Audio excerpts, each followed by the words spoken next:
আজি তোমালোকক মই ক্লাছ 7ৰ নতুন গণিত পাঠ্যপুথিখনৰ এক্সাৰসাইজ নম্বৰ 4টোত কি আছে চোৱা। কুৱেশ্যন নম্বৰ 1টো মই আগত কৰি দিছোঁ। এতিয়া কুৱেশ্যন নম্বৰ 2টো মই কৰিব বিচাৰিছোঁ। কুৱেশ্যন নম্বৰ 2ত কি আছিল? তলৰ বীজগণিতীয় ৰাশিবোৰৰ প্ৰথমটোৰ পৰা দ্বিতীয়টো বিয়োগ কৰা। প্ৰথমটো মানে এইটো আৰু দ্বিতীয়টো এইটো। এইবিলাক হৈছে বীজগণিতীয় ৰাশি। প্ৰথমটোত আছে 6x - 7y আৰু দ্বিতীয়টোত আছে -11x + 2y। ঠিক আছে, এতিয়া সমান চিন দি আগবাঢ়িম। প্ৰথমটো মই একেই ৰাখিম 6x - 7y আৰু দ্বিতীয়টো বিয়োগ কৰিব লাগে, সেইকাৰণে বিয়োগ চিন দিম। ঠিক আছে, এইফালে মই ব্ৰেকেটৰ ভিতৰত -11x + 2y লিখি দিলোঁ। হ'বনে? এতিয়া সমান চিন দি আগবাঢ়িম 6x - 7y। তাৰপিছত চোৱা, এই মাইনাছটোৱে মই কি কৰিম? পূৰণ কৰি যাম। ঠিক আছে, মাইনাছ মাইনাছ কি হ'ব? সদায় প্লাছ হয়। ঠিক আছে, মাইনাছ মাইনাছ প্লাছ হয় আৰু 11x আছে, হয় জানো? তাৰপিছত মাইনাছ প্লাছ কি হ'ব? মাইনাছ হ'ব 2y। ঠিক আছে, এই কথাবিলাক মনত ৰাখিবা যে মাইনাছ পূৰণ মাইনাছ হ'লে সদায় প্লাছ হয় আৰু মাইনাছ পূৰণ প্লাছ হ'লে সদায় মাইনাছ হয়। ঠিক আছে, এই চিনকেইটা আমি এনেদৰে মনত ৰাখিব পাৰোঁ। মানে একে চিনৰ মাজত সদায় কি হ'ব? একে চিন হ'লে সদায় প্লাছেই হয়। ঠিক আছে, একে চিন মানে এইটো একে চিনযুক্ত minus minus plus, plus plus হ'লে প্লাছে আৰু মাইনাছ প্লাছ হ'লে মাইনাছ আৰু প্লাছ মাইনাছ হৈ গ'লে কি হয়? মাইনাছেই হ'ব। ঠিক আছে, একে চিনযুক্ত হ'লে পূৰণৰ ক্ষেত্ৰত প্লাছ আৰু বিপৰীত চিনযুক্ত হ'লে মাইনাছ। ঠিক আছে, এতিয়া এইফালে চোৱা, এতিয়া মই মাইনাছ চিনডালে পূৰণ কৰি ল'লোঁ। এতিয়া পিছৰ ষ্টেপটো চোৱা কি কৰিম। এতিয়া একে বৰ্ণ থকাকেইটা মই কাষলৈ আনিম। একে বৰ্ণ মানে x y আছে, ইয়াত x আছে, ইয়াত y আছে। এতিয়া x ইয়াত আছে আৰু ইয়াত আছে, মই এইকেইটা কাষত লিখিম 6x + 11x। ঠিক আছে, 11x মই কাষত লিখিলোঁ। এতিয়া y থকাকেইটা মই কাষত লিখিম -7y, তাৰপিছত এইফালে কি আছে? -2y, -2y। ঠিক আছে, এতিয়া সমান চিন দি আগবাঢ়িম। এতিয়া চোৱা, এতিয়া একে বৰ্ণ থকাকেইটা মই কাষত লিখিলোঁ। এতিয়া একে বৰ্ণৰ মাজতহে প্লাছ আৰু মাইনাছ কৰিব পাৰি। ঠিক আছে, ইয়াৰ আগত কি আছে? এইফালে চোৱা, +6 নহয় জানো? একো নাই মানে প্লাছ চিন। ঠিক আছে, এইফালে +11, এইটো চোৱা কিমান হয়? +6 মানে প্লাছ মানে ধৰি ল'বা তোমাৰ হাতত আছে, হাতত 6 টকা আছে আৰু প্লাছ এইটো প্লাছ আছে, গতিকে এইটো হাতত আছে। ইয়াত 6 টকা হাতত আছে, এইফালে আছে 11 টকা। ধৰা দুটা পকেটত, এইফালে 6 টকা, এইফালে 11 টকা, দুটা পকেটত টোটেল কিমান হ'ব? 17 টকা আছে। 17 টকা ক'ত আছে? তোমাৰ পকেটতে আছে, হাতত আছে, গতিকে +17। প্লাছটো প্ৰথমত দিয়া নাযায়, গতিকে 17 আৰু x। ঠিক আছে, আৰু y থকাটা চোৱাচোন, yত আছে -7, এটাত আছে -7 আৰু আনটো yত আছে -2। ঠিক আছে, এতিয়া চোৱা, -7 মানে মাইনাছ থাকিলে গম পাবা যে তোমাৰ হাতত নাই, ধাৰ আছে। ঠিক আছে, ইয়াত আছে 7 টকা ধাৰ আৰু ইয়াত আছে 2 টকা ধাৰ। ধৰা দুখন দোকানত আছে ধাৰ, এখন দোকানত 7 টকা আৰু এখন দোকানত 2 টকা ধাৰ। টোটেল কেইটকা ধাৰ হ'ব? 9 টকা হ'ব। 7 আৰু 2, টোটেল কেইটকা? 9 টকা। 9 টকা তোমাৰে ধাৰ আছে, গতিকে মাইনাছ। ঠিক আছে, -9y। ঠিক আছে, এইটোৱে হৈছে তোমালোকৰ প্ৰথম কুৱেশ্যনটিৰ এনচাৰ। ঠিক আছে, এইটো ভালদৰে লিখি লোৱা। এতিয়া বি নম্বৰটো চোৱাচোন কি কৰিছে। বি নম্বৰটো চোৱা, বি নম্বৰ আছে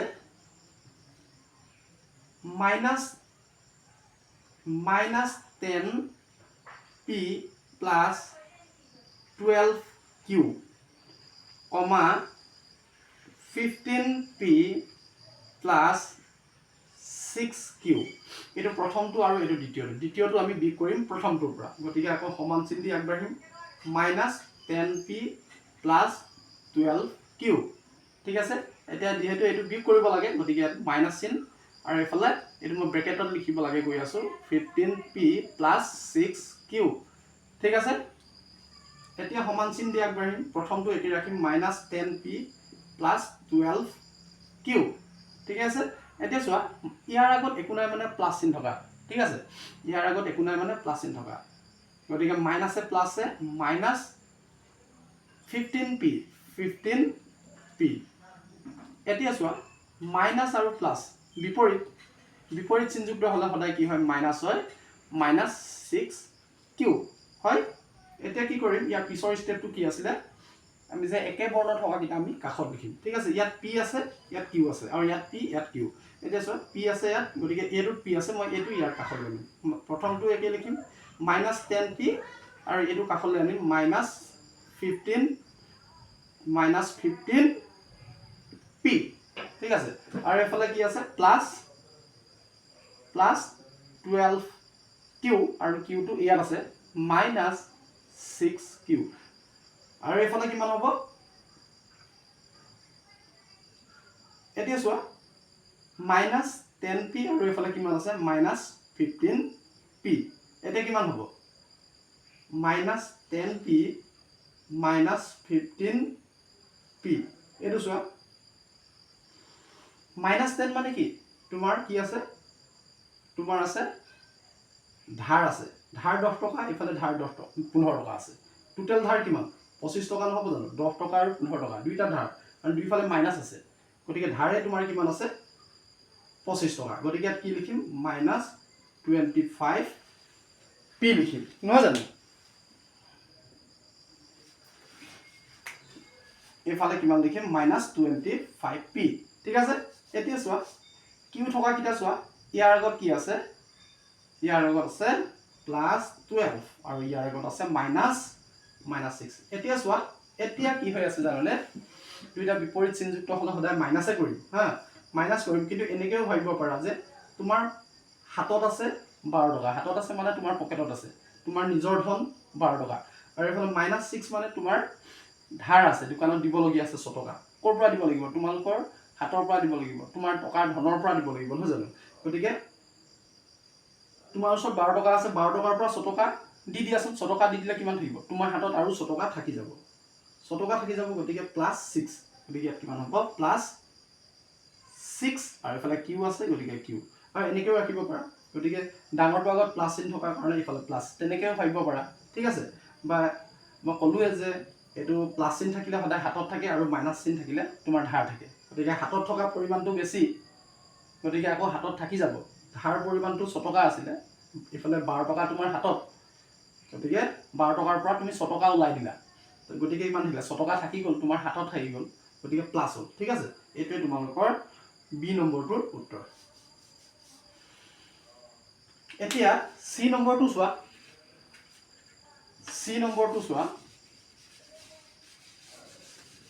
সি নম্বৰটো কি কৈছে চোৱা 25m plus 8n, 18m minus 7m. ঠিক আছে এটা এইটো চোৱা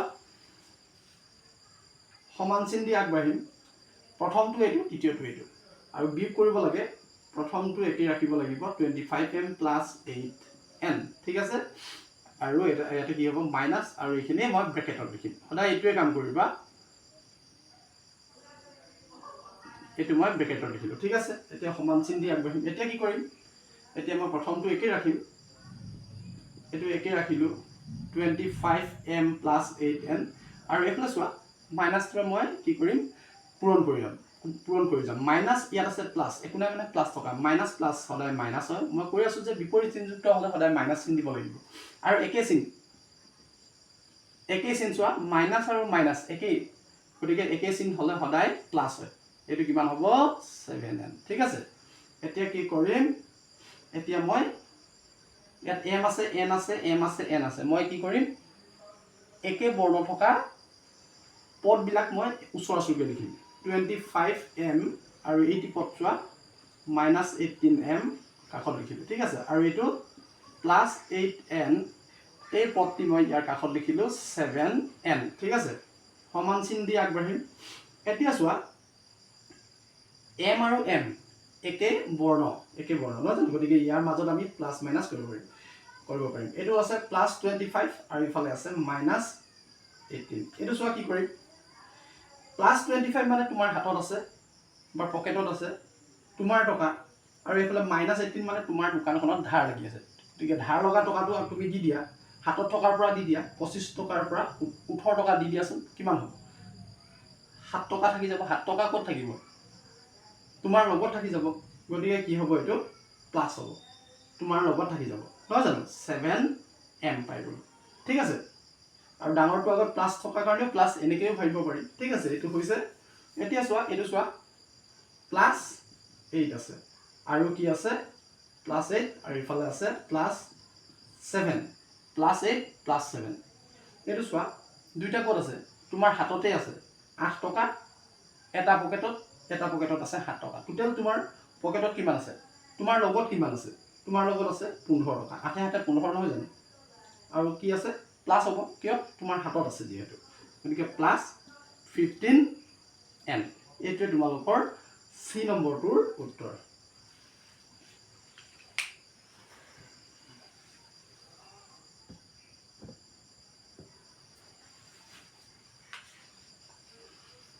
এতিয়া চোৱা ডি নম্বৰটো চোৱাচোন ডি নম্বৰটো কি কৈছে চোৱা question number D to চোৱা 4m minus 3n minus 5p কমা ইয়াত তিনিটা পদ আছে 1 2 3 ঠিক আছে কমা m plus n plus p m plus n plus p এটা প্ৰথমটো এইটো আৰু দ্বিতীয়টো এইটো আমি সমান চিন দি আগবাঢ়িম 4m minus 3n minus 5p আমি একে ৰাখিলো আৰু মাইনাস যেহেতু বিয়োগ কৰিব লাগে মাইনাস দিলো আৰু সদায় এইখিনি কি কৰিম ব্ৰেকেটৰ ভিতৰত ৰাখিম m plus n plus p ঠিক আছে এটা সমান চিন দি আগবাঢ়িম এইটো সেম ৰাখিম 4m minus 3n minus 5p এতিয়া মাইনাস চিনটোৱে তুমি পূৰণ কৰি যোৱা ইয়াত একো নাই মানে প্লাস গতিকে বিপৰীত চিন মাইনাস নহয় জানো মাইনাসে প্লাসে মাইনাস আৰু এইটো n থাকি গ'ল এইটো বিপৰীত চিন মাইনাস আৰু প্লাস মাইনাস হ'ব n হ'ব বিপৰীত চিন হ'লে আমি কি দিম মাইনাস চিন দিম এইটো একে মাইনাস প্লাস মাইনাস মিলা নাই নহয় জানো গতিকে সমান চিন দি আগবাঢ়িম এতিয়া কি কৰিম এতিয়া পিছৰ ষ্টেপটো কি কৰিম মই একে বৰ্ণ থকা কিটা কাষত লিখিম ঠিক আছে 4m m আছে এই পদটিত আৰু এইফালে এটা চোৱাচোন -m আছে মই এইটোকে কাষত লিখিলো ঠিক আছে এতিয়া -3n এইটো -3n তাৰ পিছত ইফালে আছে কিমান -n এই পদটি মই ওচৰতে লিখিলো ঠিক আছে এইফালে -5p -5p আৰু ইয়াৰ কাষত আছে কিমান -p এটা সমান চিন দি আগবাঢ়িম নহয় জানো এতিয়া চোৱা এতিয়া কি কৰিম একে বৰ্ণ থকা m আৰু m আছে ইয়াৰ আগত আছে 4 মানে +4 আৰু এইফালে আছে ইয়াত চোৱা ইয়াত সংখ্যাটো দেখা নাই মানে m ৰ লগত 1 এটা আছে হেতু লিখা না যায় 1 টো লিখা না যায় গতিকে ইয়াত কি আছে কি এটা আছে 1 এটা আছে গতিকে -1 এতিয়া চোৱা তোমাৰ হাতত 4 টকা আৰু ধাৰ দিব লগা আছে 3 টকা 1 টকা কিমান হ'ব থাকি যাব 3 টকা হাতত থাকি যাব নহয় জানো গতিকে এইটো +3 এইটো +3m মানে প্লাসটো প্ৰথমত লিখে লিখো আৰু n আৰু n এইফালৰ n ৰ লগত আছে -3 আৰু আনটো n ৰ লগত আছে -1 এতিয়া দুইটা কি হৈছে ধাৰ হৈ আছে টোটাল ধাৰ কিমান দুইটা ধাৰ মাইনাস 3 টকা আৰু 1 টকা কি টকা 4 টকা তোমাৰ ধাৰই আছে গতিকে -4n হয় আৰু এইফালে যোৱা p লগত আছে -5 আৰু এইফালে -1 আছে -1 ইয়াতো দুইটা ধাৰ আছে -5 আৰু -1 দুইটা ধাৰ টোটাল ধাৰ কিমান হ'ব 6 টকা কি আছে ধাৰ থাকিলে মাইনাস গতিকে -6p এইটো হৈছে তোমালোকৰ ডি নম্বৰ এনসাৰটো ঠিক আছে এতিয়া তোমালোকে ই আৰু